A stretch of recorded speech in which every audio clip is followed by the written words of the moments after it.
वंदे गुरूणां चरणारविन्दे सन्दर्शितस्वात्मस्वभावबोधे जनस्य ये जाङ्गलिकायमाने संसारकालाहरमोहशान्तये पुण्डरीकवरदे हरि विठ्ठल श्री ज्ञानदेव तुकाराम श्री ज्ञानेश्वर महाराज की जय।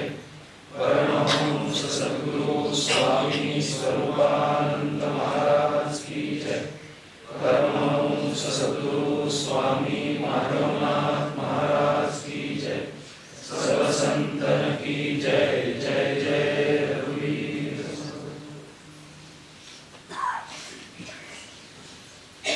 जय जय देव निर्मळ निज जनाखिल मंगळ जन्म जरा जलद जाळ प्रभंजन। जय जय देव प्रबळ विदळिता मंगळ कुळ निगमागम द्रुम फळ फलप्रद। जय जय देव सकल विगत विषय वत्सल कलित काळ कौतूहल कलातीत। इतकं आपलं झालेलं आहे। 18व्या अध्यायामध्ये ज्ञानेश्वर महाराजांनी सुरुवातीला जे गुरुस्तवन केलेलं आहे ते गुरुस्तवन आपण पाहतो आहोत। 3 प्रवचनांमध्ये मिळून 3 ओव्या आपल्या झाल्या। सद्गुरूंचं वर्णन ज्ञानेश्वर महाराज करत आहेत। हे सद्गुरूंचं वर्णन, सद्गुरूंचं स्तवन आपण कीर्तन भक्तीच्या संदर्भात पाहतो आहोत। सद्गुरूंचं स्तवन कसं करावं याचा एक आदर्श पाठ ज्ञानेश्वर महाराजांनी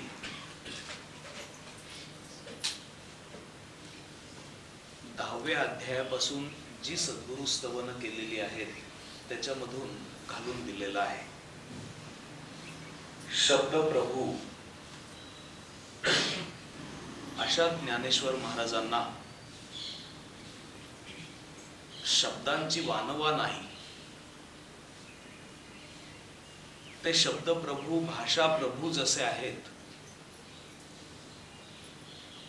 तसंच परमार्थाचं संपूर्ण अंतरंग परमार्थाच्या आनंदासहित शांतीसहित त्यांनी प्राप्त केलेलं असल्यामुळं त्यांनी केलेली ही सद्गुरु स्तवन गुरुस्तवन अतिशय मोठ्या उंचीची अशी झालेली आहे। हे 18व्या अध्यायाचं जे सद्गुरु स्तवन आहे ते मोठं अवघड समजलं जातं। त्याच्यामधली भाषा देखील संस्कृत प्रचूर अशी आहे आणि विद्वान पंडित देखील तोंडात बोट घालतील थक्क होऊन जातील अशा प्रकारची प्रतिभा ज्ञानेश्वर महाराजांची पांडित्यासह व्यक्त झालेली आहे। ज्ञानेश्वर महाराज म्हणतात, जय जय देव निश्चळ चलित चित्त पान तोंडिल जगत उन्मीलना विरल केली प्रिय। हे निश्चळ अशा सद्गुरू तुमचा जय जयकार असो असं ज्ञानेश्वर महाराज म्हणतात। आपण निश्चळ आहात।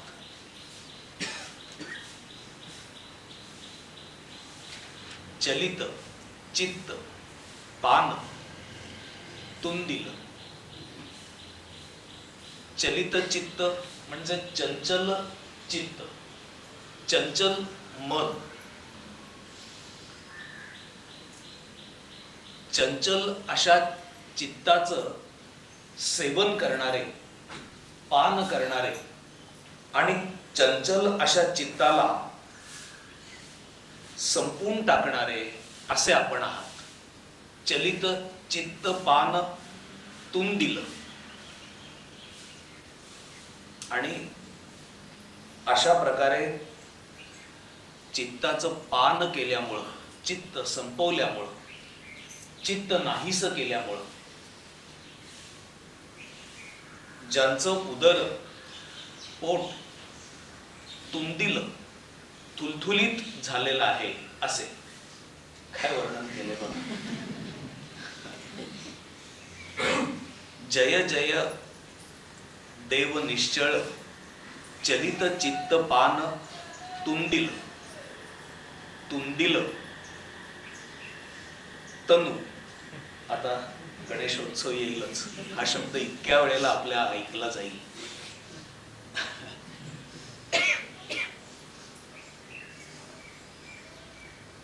थुलथुलीत अशी काया ज्याची आहे असा श्री गणेश, असं तुंदिल तनु. तुंदिल म्हणजे पोट,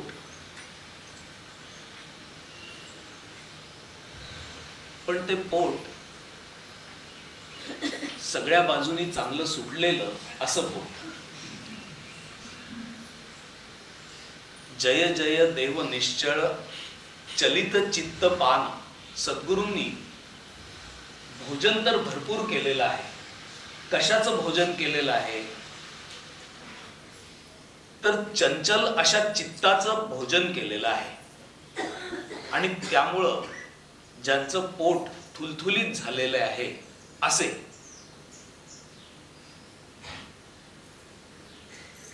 जे सद्गुरू, त्यांचा जय जयकार असो. जगत उन्मीलन विरल म्हणजे जगताची उत्पत्ती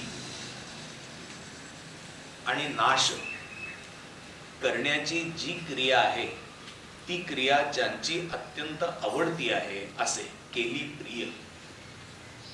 अशा प्रकारची क्रीडा ज्यांना अत्यंत प्रिय आहे असे सद्गुरू, आपला जय जयकार असो.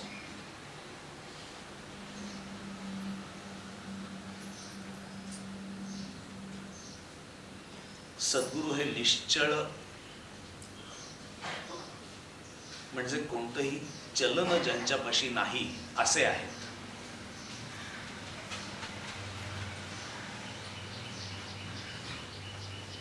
चलन देहाला असतं,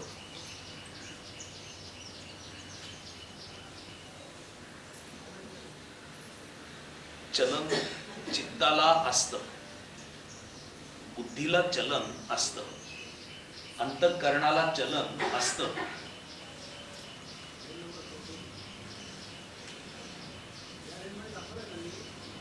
मन, बुद्धी, देह म्हणजे इंद्रिय, अंतःकरण या सर्व गोष्टींना चलन असताना देखील सद्गुरु तत्व हे निश्चळ आहे. आपल्या ठिकाणी दोन गोष्टी आहेत, प्रत्येकाच्या ठिकाणी दोन गोष्टी आहेत. एक म्हणजे चलन होणारं असं तत्व आहे, ते सतत चलित होत असतं, ते सतत चंचल असतं, फिरत असतं. मन तर दश दिशा फिरतं, इंद्रिय शक्य तितकी फिरतात, कारण जखडून ठेवलेली आहेत, शक्य तितकी फिरतात. बुद्धी देखील आपले जे निश्चय आहेत ते निश्चय वारंवार बदलत असते आणि अंतःकरण निरनिराळ्या भावनांनी सतत चलित होत असते. कधी प्रेम उचंबळून येईल, कधी करुणा भरून राहील, कधी दुःखाने अंतःकरण झाकोळलं जाईल, कधी अंतःकरणामध्ये सुखाच्या उर्मी, सुखाच्या भावना वारंवार उचंबळून येतील.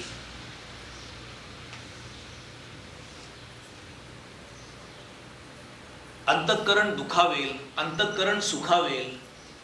अंतःकरण अनेक गोष्टींमुळे चलित होत राहील.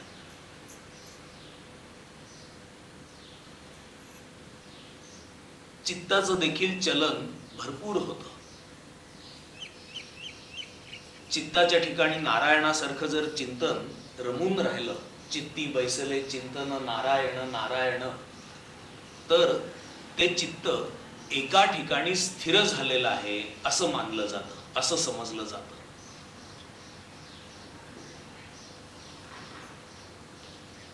ज्या ठिकाणी चिंतन घडतं त्याला चित्त असं म्हणतात.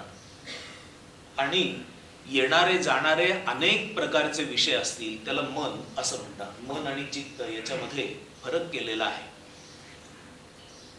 चित्त कामनांविषयी चिंतन करत असेल, चित्त धनाविषयी चिंतन करत असेल,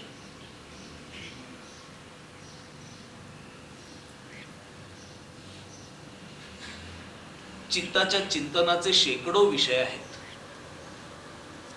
आणि त्या त्या ठिकाणी चित्त चलित होऊन जात.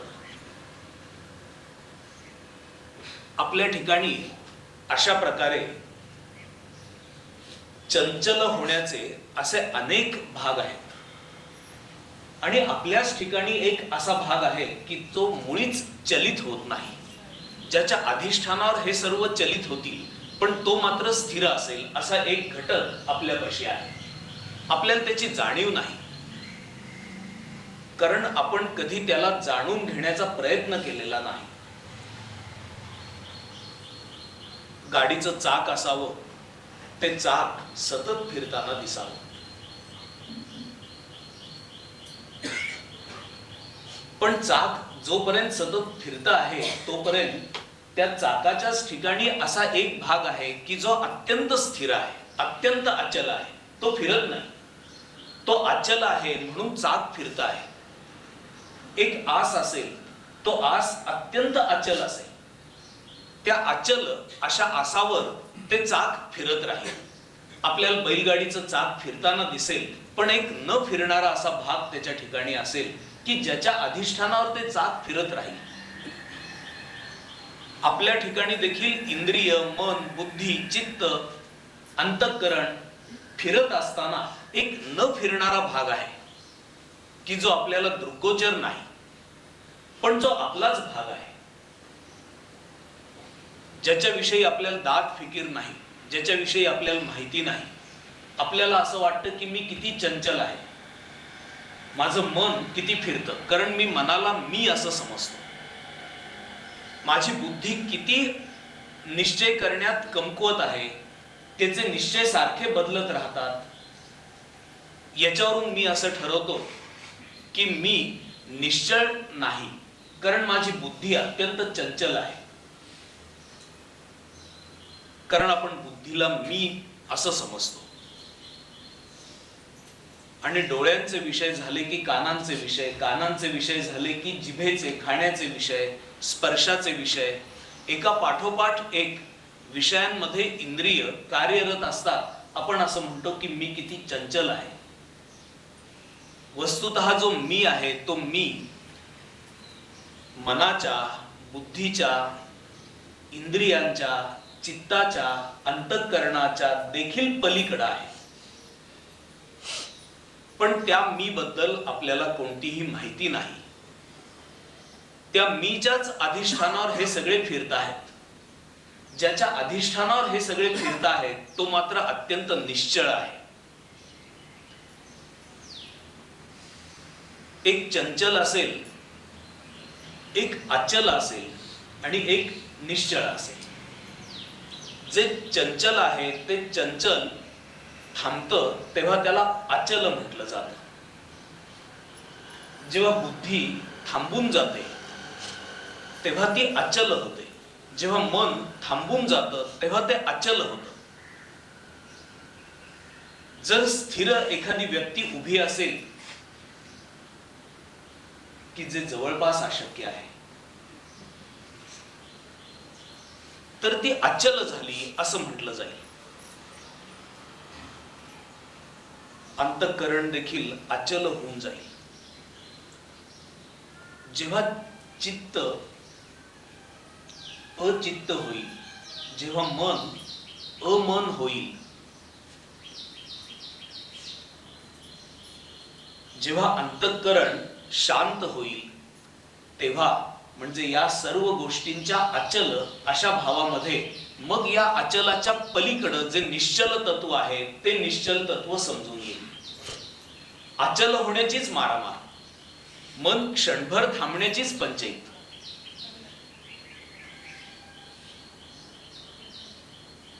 त्यामुळं सद्गुरूंचं निश्चळ म्हणून केलेलं वर्णन आपल्याला समजतच नाही. कारण आपल्याला मनाच्या अचलाचा देखील अनुभव नाही. मग निश्चळ तर खूपच दूर आहे.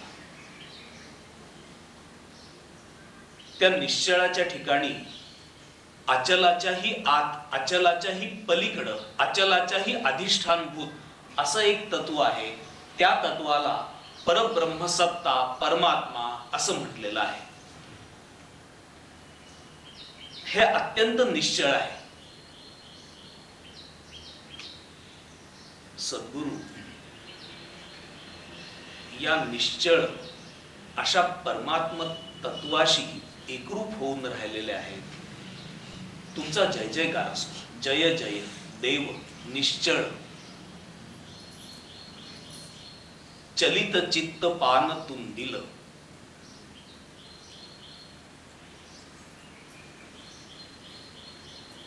चित्ताचं जे चलन आहे ते चलन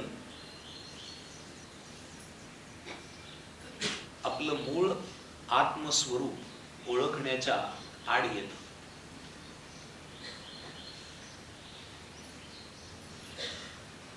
चित्ताचं जे चलन आहे ते चलन जोपर्यंत घडत आहे तोपर्यंत ते चित्त कोणाच्या अधिष्ठानावर आहे त्याचा शोध लागणं हे अशक्य आहे. चित्ताच्या चलनाला कारण देखील शास्त्रामध्ये प्राण म्हणजे श्वास आणि वासना किंवा कामना हे चित्त चलनाला कारण म्हणून सांगितलेले आहे. आपले प्राण चित्ताच्या चलनाला कारण आहे. मानसशास्त्रीय दृष्ट्या आपले श्वास हे मनाला कारण आहेत.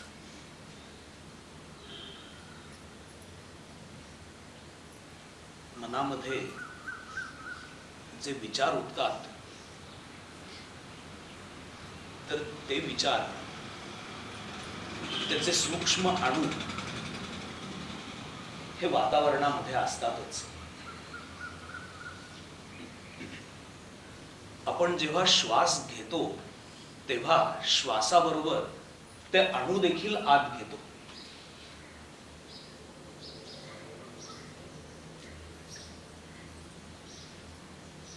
आणि त्याच्या प्रभावामुळं चित्त नाना प्रकारे चलित होतं.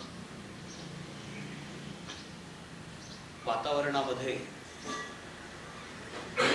या भावनांचे अणू कोंदून राहिलेले असतात, कोंदाटून राहिलेले असतात.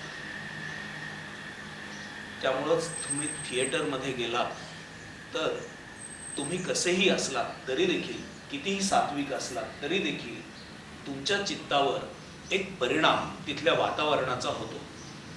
तुम्ही जर नाटकाला गेलात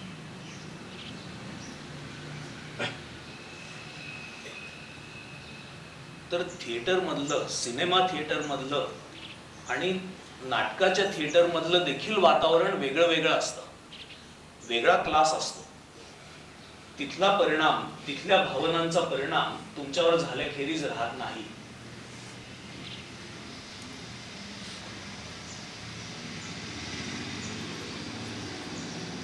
तुम्ही जर शाळेमध्ये, महाविद्यालयांमध्ये असे गेलात तर तिथल्याही वातावरणाचा एक परिणाम तुमच्यावर झाल्याखेरीज राहत नाही. तुम्ही नदीकाठी जा, तुमच्या चित्तावर एक विशिष्ट परिणाम होईल. आणि तुम्ही पर्वताच्या शिखरावर जा, तुम्ही हिरवळीमध्ये जा,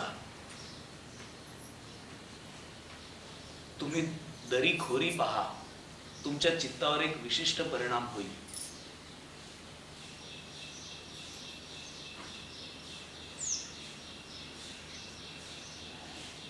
चित्त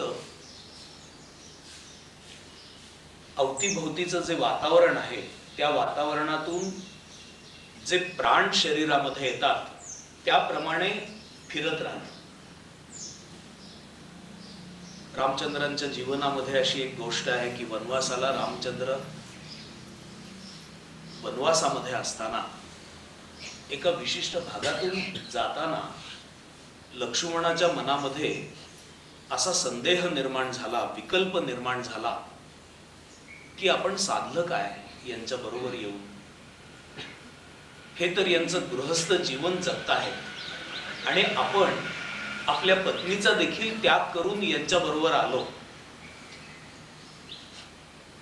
आपला निर्णय खरोखरच बरोबर आहे की चूक आहे. आणि रामचंद्रांना लक्ष्मण असं विचारत होते की मला तुम्हाला काही विचारायचंय. रामचंद्र लक्ष्मणांना असं म्हणाले की हा थोडा भाग आपण पुढे गेलो की मग तू विचार, थोडा वेळाने विचार.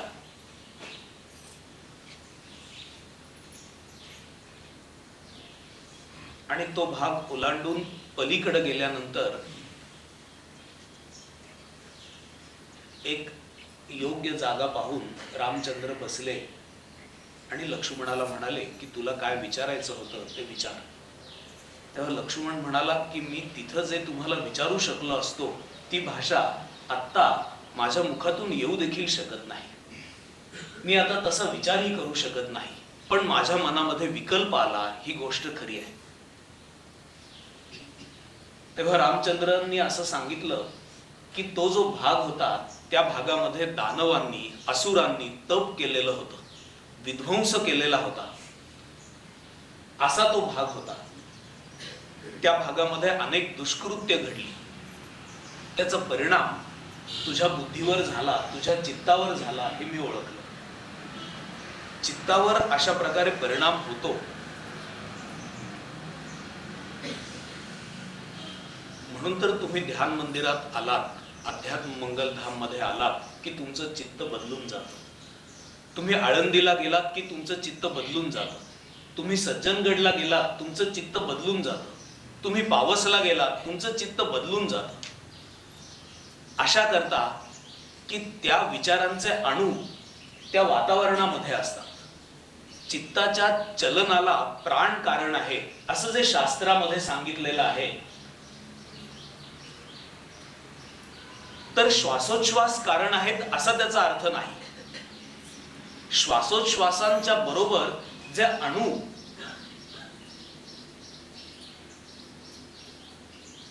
आत आणि बाहेर करत वाटचाल करत असतात त्यांचा प्रभाव चित्तावर घडतो.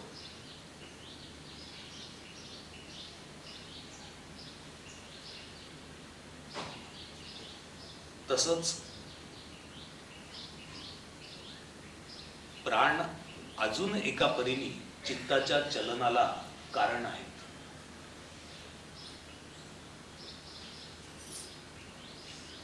सवयी जेव्हा विशिष्ट प्रकारची भावना, कोणतीही भावना तुमच्या मनामध्ये निर्माण होते तेव्हा तुमच्या श्वासांची लय त्याप्रमाणे बदलते.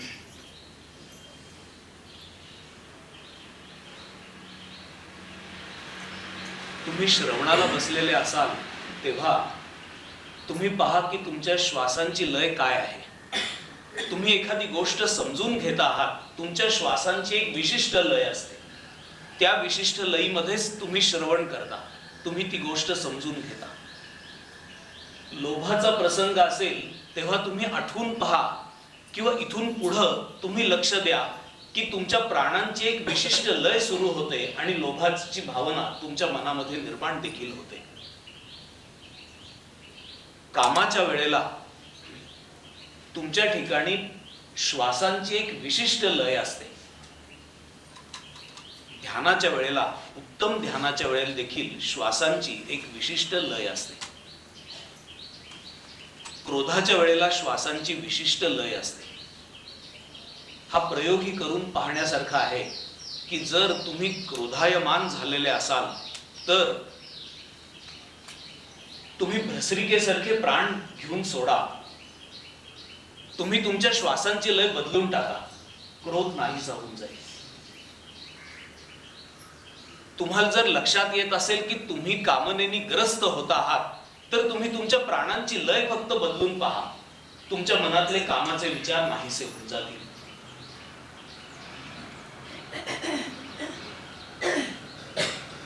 म्हणून प्राण चित्ताच्या चलनाला कारण आहे असं शास्त्रांनी सांगितलेलं आहे. या दोन्ही प्रकारांनी हा जो पहिला प्रकार आहे, या पहिल्या प्रकाराला आधुनिक शास्त्राची संमती आहे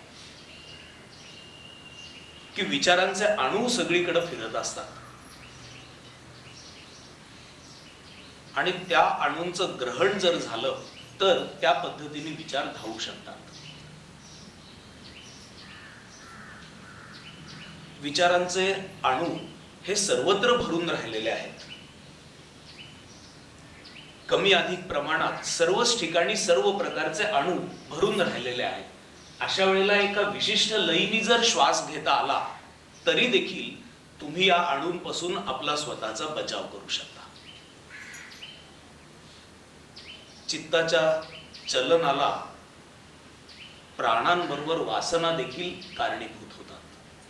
वासना किंवा कामना किंवा विकार यांनी चित्त चलित होतं. चित्तावर याचा जबरदस्त परिणाम प्रभाव राहतो.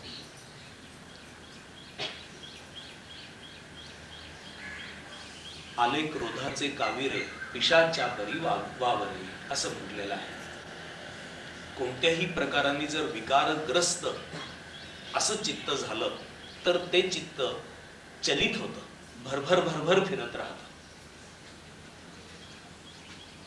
अशा चित्ताला जर संपवायचं असेल, जर नाहीसं करायचं असेल तर कशा तरी एकाचा लय घडायला लागतो असं शास्त्र म्हणतं.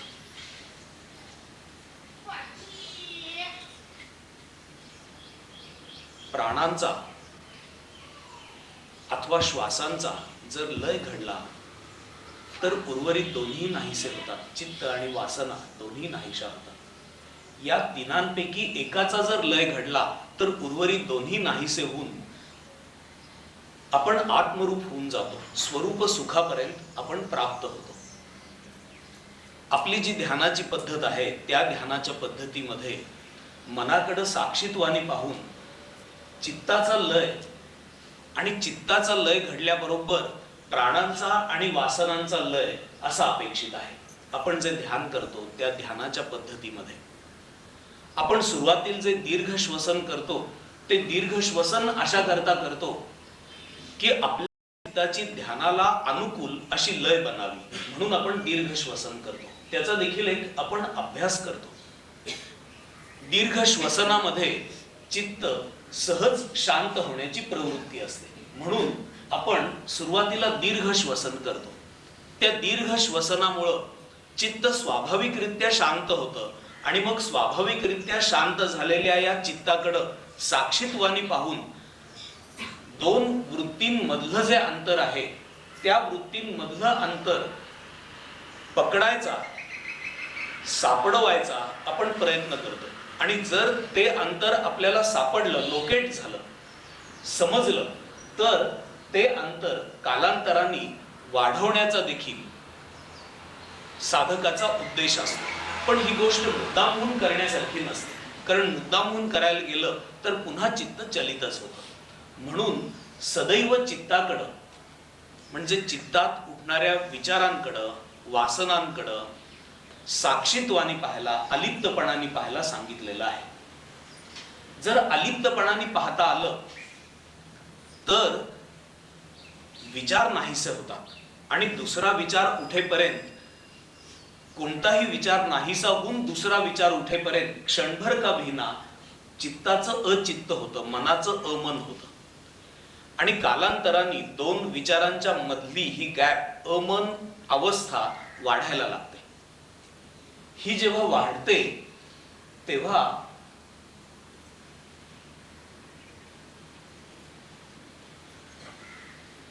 म्हणजे चित्ताचा लय घडतो त्यावेळेला प्राण देखील शांत होतात, प्राणांचा देखील लय होतो. प्राणांची जी गती मिनिटाला साधारणपणाने 15, 17, 18 अशी असते, तर ती कमी कमी होते. म्हणजे 15 ची 10, 7, 5, कोणाकोणाची खूप चांगल्या ध्यानाच्या स्थितीमध्ये 1 किंवा 2 अशी देखील होते, किंवा मिनिट श्वास देखील थांबून गेलेले असतात. जोपर्यंत चित्त अचित्त झालेला आहे तोपर्यंत श्वास देखील थांबून गेलेले असतात. याला आचार्य केवल कुंभक असं म्हणतात.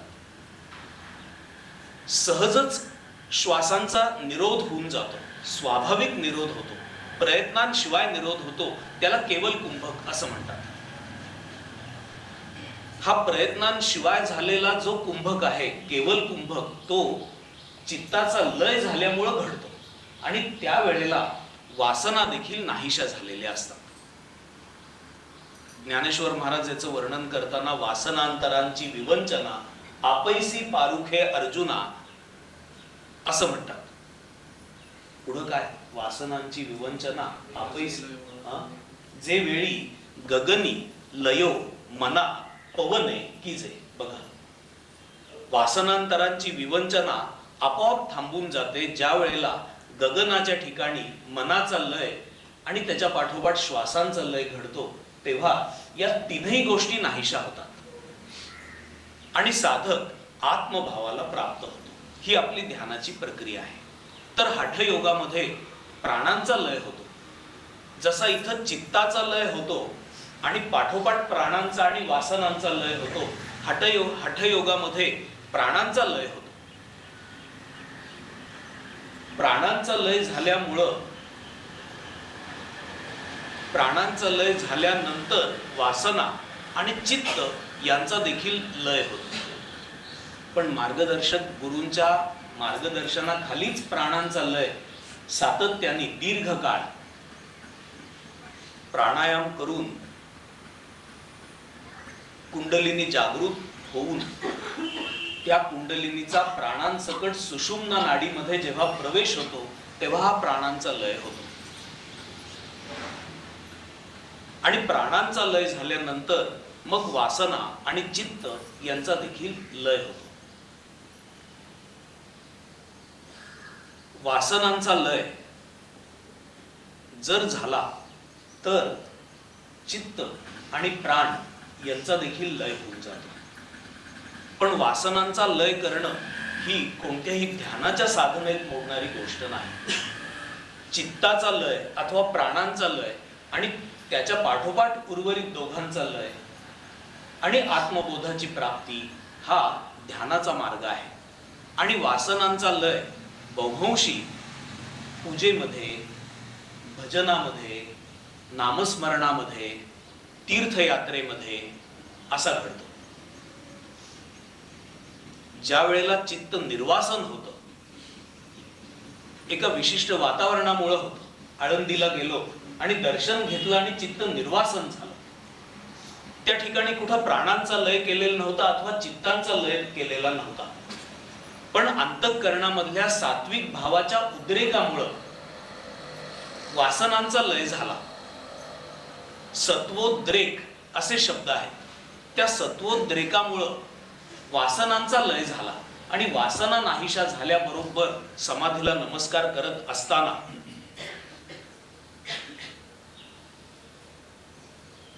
ध्यानासारखीच अवस्था प्राप्त होते.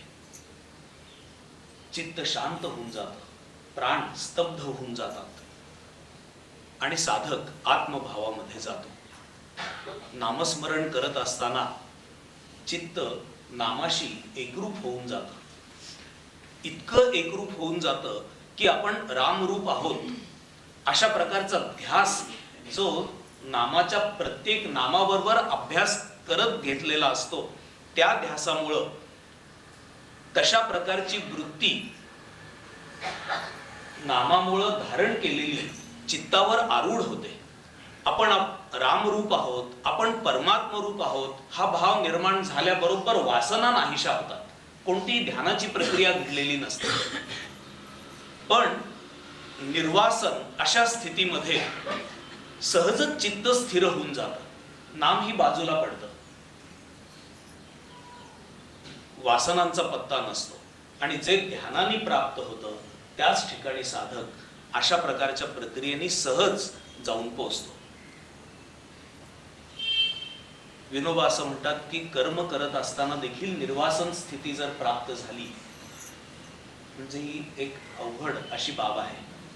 कर्म करत असताना इंद्रिय कर्मांमध्ये असल्यामुळं कर्मांचा संस्कार, फळांची इच्छा मनामध्ये इंद्रियांवर होणं अत्यंत स्वाभाविक असं राहतं. पण तीच कर्म जर भगवत अर्पण बुद्धीने करता आली, ती कर्म करत असताना त्या कर्मांपासून मिळणारं फळ भगवंताला अर्पण करायचं अशी बुद्धी असेल, किंवा कर्म करत असताना भगवंतच आश्रयस्थान आहे अशी जर बुद्धी असेल, तर कर्मातून वासनांसारखी कोणतीच निष्पत्ती होत नाही. कर्म शून्याकडं अथवा परमात्म्याकडे घेऊन जातात आणि निर्वासन अशा स्थितीमध्ये तो साधक चित्ताचा देखील लय अनुभवतो आणि वासनांचा लय, चित्ताचा लय झालेला असल्यामुळं क्षणिक प्राणांचाही लय अनुभवून साधक आत्मरूप प्राप्त करू शकतो. हा जो चित्ताचं चलन होणं हा जो एक प्रश्न आहे, हा प्रश्न अशा प्रकारे साधनेनी म्हणजे ध्यानाच्या साधनेनी अथवा भक्तीच्या नामाच्या साधनेनी अथवा कर्मांच्या साधनेनी दूर होऊन जातो.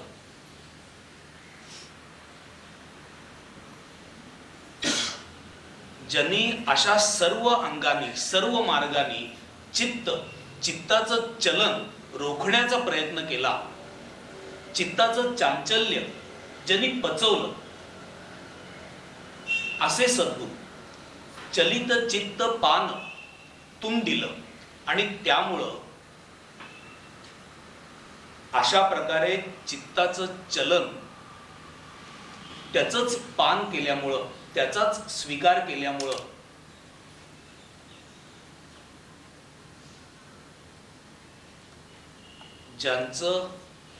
ज्यांची आत्मस्थिती अत्यंत मजबूत अशी झालेली आहे असे. नाहीतर ध्यानाच्या वेळेला चित्ताचं पान करणं जमलं पण कर्माच्या वेळेला घालवलं, तसं झालं नाही. तीर्थयात्रेला गेला पण तिथली दृश्य पाहून कामनाच निर्माण झाल्या, काय करणार. मोठ्या आनंदाने हौसेने काशीला गेलेला होता, पण तिथली ती बाजारपेठ पाहून शालू साड्या, काशी विश्वेश्वराचं दर्शन 2 मिनिटं आणि बाजारामध्ये 2 दिवस फिरत राहिला. करणार काय. अशा प्रकारे चित्त जर चंचल झालं तर 2 मिनिटं, 3 मिनिटं, 10 मिनिटं, 1 तास काशी विश्वेश्वराच्या मंदिरामध्ये जे समाधान मिळालेलं होतं, काही एक ऐश्वर्य भाव निर्माण झाला, आत्मभाव निर्माण झाला, तो बाजारात गमावून टाकला. असं ज्यांचं झालं नाही, त्यामुळं ज्यांचा आत्मभाव अत्यंत पुष्ट झालेला आहे, चलित चित्त पान तुम दिलं, थुलथुलीत असा आत्मभाव ज्यांचा झालेला आहे, सुखवस्तू, अशा लोकांचं पोट कसं थुलथुलीत असतं. डॉक्टर त्याचा निषेध करतात, अशा प्रकारचं पोट नको म्हणतात.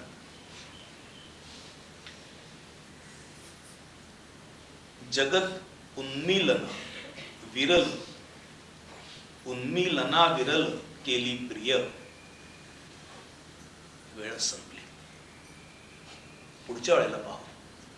जगत उन्मीलन, जगताची उत्पत्ती आणि जगताचा नाश करण्याची क्रीडा ज्याला अत्यंत प्रिय आहे, असे आपण सद्गुरू आपल्याला नमस्कार असो, आपला जय जयकार असो, असं महाराज म्हणतात. खरंच मला आता असं वाटायला लागले की या ओव्या सगळ्या झाल्या की सगळा जवळपास परमार्थ सांगून झालेला असेल. प्रवचन देखील बंद करायला हरकत नाही. त्याच्या पुढे तेच तेच तेच तेच सांगणं राहणार. इतक्या गोष्टी या सद्गुरु स्तवनाच्या मिशानी ज्ञानेश्वर महाराजांनी अक्षरशः म्हणजे किती अर्थवाही शब्द असावे, त्याच्यामध्ये किती गोष्टी भरलेल्या असाव्यात, किती शास्त्र दाटीवाटीने त्याच्यामध्ये भरून राहिलेली असावीत, याचा हे शब्द म्हणजे नमुना आहे. जय जय देव निश्चळ चलित चित्त पान तुंडिल जगत उन्मिलना विरल केली प्रिय. याचा जो निम्मा चरण आहे उरलेला तो आपण पुढच्या वेळेला बघू. हरिओम. विठ्ठल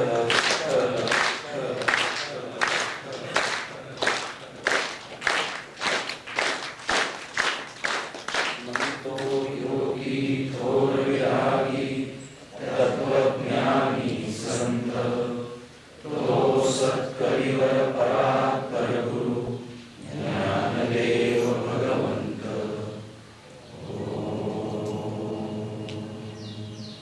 ओम भद्रं कर्णेभिः शृणुयाम देवाः भद्रं पश्येमाक्षिभिर्यजत्राः स्थिरैरङ्गैस्तुष्ट्वासस्तनूभिः यशेम देवहितं यदायुः.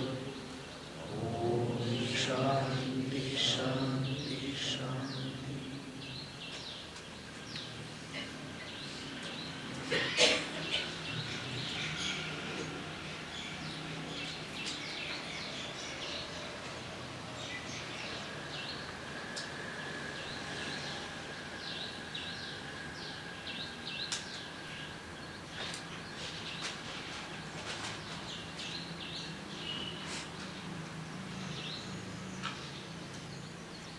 हरी हरी हरी हरी हरी.